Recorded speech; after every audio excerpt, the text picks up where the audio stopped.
ನಮಸ್ತೆ ಎಲ್ಲರಿಗೂ welcome to simple ಆಗಿ ಒಂದು ರುಚಿ. ಇವತ್ತು ನಾವು ಆಲೂಗಡ್ಡೆ ಮತ್ತು ಅವಲಕ್ಕಿನ ಉಪಯೋಗಿಸ್ಕೊಂಡು ಒಂದು ಒಳ್ಳೆ ಸ್ನ್ಯಾಕ್ಸ್ ರೆಸಿಪಿನ ಮಾಡೋದನ್ನು ನೋಡೋಣ. ಮೇಲೆ ಗರಿಗರಿಯಾಗಿ ಒಳಗಡೆ ತುಂಬ ಸಾಫ್ಟಾಗಿ ತುಂಬಾ ಚೆನ್ನಾಗಿರುತ್ತೆ. ಹಾಗೆ ನಾವು ಇದನ್ನು ತುಂಬ ಬೇಗನೆ ಮಾಡ್ಕೊಳ್ಬೋದು. ರುಚಿ ಮಾತ್ರ ತುಂಬ ಅದ್ಭುತವಾಗಿರುತ್ತೆ. ಸೊ ತಪ್ಪದೆ ಒಂದು ಸಲ ಟ್ರೈ ಮಾಡಿ.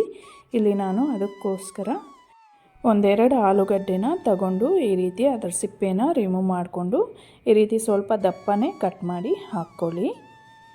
ಈಗ ಇದಕ್ಕೆ ಸ್ವಲ್ಪ ಒಂದು ಗ್ಲಾಸಷ್ಟು ನೀರನ್ನು ಹಾಕ್ಕೊಂಡು ಇದನ್ನು ಸ್ವಲ್ಪ ಸಾಫ್ಟಾಗಿ ಬೇಯಿಸ್ಕೊಳ್ಳೋಣ.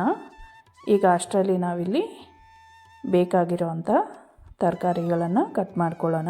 ನಾನಿಲ್ಲಿ 2 ಈರುಳ್ಳಿನ ಈ ರೀತಿ ಸಣ್ಣದಾಗಿ ಕಟ್ ಮಾಡಿ ಇಟ್ಕೊಂಡಿದ್ದೀನಿ. ಮತ್ತು ನಾನು 2 ಹಸಿಮೆಣಸಿನ್ಕಾಯನ್ನು ಸಹ ಈ ರೀತಿ ಸಣ್ಣದಾಗಿ ಕಟ್ ಮಾಡಿ ಹಾಕ್ಕೊಳ್ತಿದ್ದೀನಿ. ನಾವು ಮೆಣಸಿನ್ಕಾಯನ್ನು ಎಷ್ಟು ಸಣ್ಣದಾಗುತ್ತೋ ಅಷ್ಟು ಸಣ್ಣದಾಗಿ ಕಟ್ ಮಾಡಿ ಹಾಕ್ಕೊಳ್ಬೇಕು. ಆಗಲೇ ನಮಗೆ ತಿನ್ನೋವಾಗ ಮಕ್ಕಳಿಗೆ ಎಲ್ಲ ಕೊಡೋದ್ರಿಂದ ಬಾಯಿಗೆ ಸಿಗದೆ ಇರುತ್ತೆ. ಮತ್ತು ಸ್ವಲ್ಪ ಕೊತ್ತಂಬರಿ ಸೊಪ್ಪನ್ನು ಕಟ್ ಮಾಡ್ಕೊಂಡಿದ್ದೀನಿ. ಈಗ ಆಲೂಗಡ್ಡೆ ನೋಡಿ ಸಾಫ್ಟಾಗಿ ಬೆಂದಿದೆ. ಅದನ್ನು ಈ ರೀತಿ ಒಂದು ಬೌಲ್ಗೆ ತಗೊಂಡು ಒಂದು ಮ್ಯಾಶರನ್ನು ತಗೊಂಡು ಈ ರೀತಿ ನೀಟಾಗಿ ಮ್ಯಾಶ್ ಮಾಡ್ಕೊಳ್ಬೇಕು.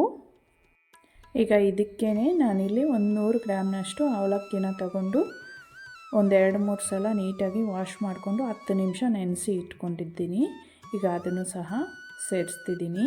ನೋಡಿ ಈ ರೀತಿ ಸಾಫ್ಟಾಗಿ ನೆನೆಸ್ಕೊಂಡು ಸೇರಿಸ್ಕೊಳ್ಬೇಕು. ಈಗ ಇದಕ್ಕೇ ನಾವು ಕಟ್ ಮಾಡಿ ಇಟ್ಕೊಂಡಿರ್ತಕ್ಕಂಥ ಈರುಳ್ಳಿ, ಹಸಿಮೆಣಸಿನ್ಕಾಯಿ ಮತ್ತು ಕೊತ್ತಂಬರಿ ಸೊಪ್ಪನ್ನು ಸಹ ಸೇರಿಸ್ಕೊಂಡು 1-2 ಟೇಬಲ್ ಸ್ಪೂನಷ್ಟು ಕಡಲೆ ಹಿಟ್ಟನ್ನು ಸಹ ಹಾಕ್ಕೊಳ್ತಿದ್ದೀನಿ. ಹಾಗೆ ಸ್ವಲ್ಪ ರುಚಿಗೆ ತಕ್ಕಷ್ಟು ಉಪ್ಪು ಮತ್ತು ಸ್ವಲ್ಪ ಚಿಲ್ಲಿ ಫ್ಲೇಕ್ಸನ್ನು ಹಾಕ್ಕೊಂಡು ನೀಟಾಗಿ ಈ ರೀತಿ ಮಿಕ್ಸ್ ಮಾಡ್ಕೊಳ್ಬೇಕು. ಚಿಲ್ಲಿ ಫ್ಲೇಕ್ಸನ್ನು ನಿಮ್ಮ ಹತ್ರ ಇದ್ದರೆ ಹಾಕ್ಕೊಳ್ಳಿ, ಇಲ್ಲಾಂದರೆ ಸ್ಕಿಪ್ ಮಾಡ್ಕೊಳ್ಳಿ, ಪರವಾಗಿಲ್ಲ.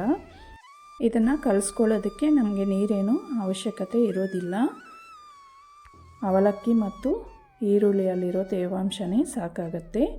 ಸೊ ಏನಾದರೂ ಗಟ್ಟಿ ಆಯಿತು ಅನಿಸಿದ್ರೆ ಸ್ವಲ್ಪ ನೀರನ್ನು ಕೈಯಿಂದ ಚಿಮುಕಿಸ್ಕೊಂಡು ಈ ರೀತಿ ಚಪಾತಿ ಹಿಟ್ಟಿನ ಹಾಗೆ ಕಲಿಸ್ಕೊಳ್ಬೇಕಾಗತ್ತೆ.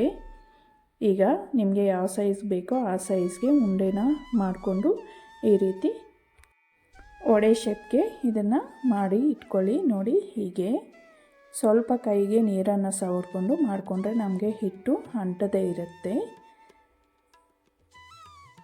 ನೋಡಿ ಎಲ್ಲನೂ ಸಹ ಅದೇ ರೀತಿ ಮಾಡಿ ಇಟ್ಕೊಂಡ್ಮೇಲೆ ಇಲ್ಲಿ ನಾನು ಒಂದು 4-5 ರಸ್ಕನ್ನು ತಗೊಂಡು ಮಿಕ್ಸಿ ಜಾರ್ಗೆ ಹಾಕ್ಕೊಂಡು ಪೌಡ್ರ್ ಮಾಡಿ ಈ ರೀತಿ ಕೋಟಿಂಗ್ ಮಾಡ್ಕೊಳ್ತಿದ್ದೀನಿ. ನಿಮ್ಮ ಹತ್ರ ಬ್ರೆಡ್ ಕ್ರಮ್ಸ್ ಇದ್ದರೆ ನೀವು ಅದರಿಂದ ಸಹ ಮಾಡ್ಕೊಳ್ಬೋದು.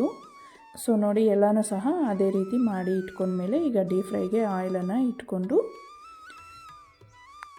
ಆಯಿಲನ್ನು ನಾವು ತುಂಬ ಜಾಸ್ತಿ ಕಾಯಿಸಬಾರ್ದು.